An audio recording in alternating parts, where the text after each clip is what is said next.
This is a short, touching, true-life story of a family involved in a very devastated tsunami on their tour to Thailand. I never knew it would come.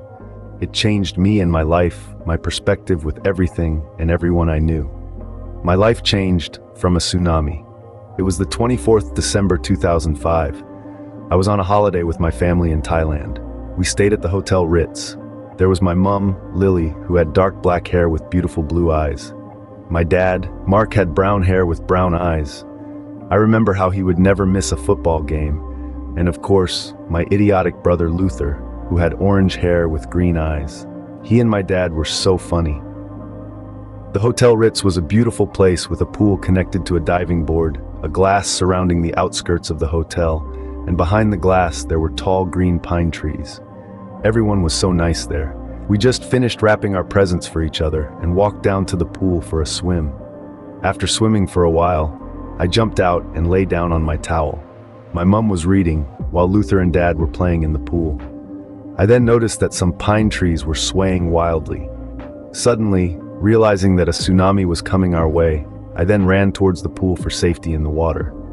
Before I jumped in, I was roughly pulled back by the fierce ocean.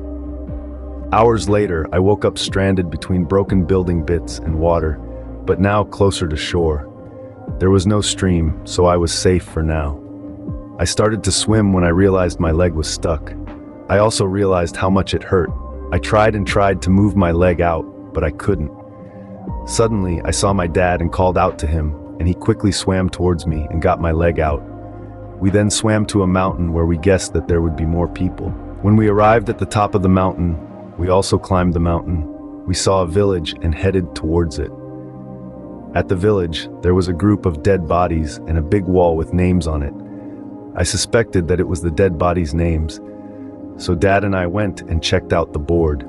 Sadly, we found my mother. I was heartbroken. After hours of crying, we rested our heads. The next day, we searched the hospitals to look for Luther. 3 days later, we finally found him in a hospital. Luckily, he was in the Hajiki hospital. He was very, very sick, but luckily alive. We held a funeral for Mum when Luther was stable enough to move. A couple days later, we headed on a plane and luckily got first class. And we safely traveled back home where we would be greeted with family that cared and still loved us. Yes, we did not live happily ever after, but I still had a good life. Here in HEO Concepts wants you to know, if we could have anything that we wish to have in this world, life would be easier. Everyone would be happy. There would be no misery, conflict, disaster, and drama. Our hearts would be at peace every second of the day. It would be euphoric. But life doesn't work that way, does it? If our video resent, give us a thumb up and follow us for more videos. Until next time.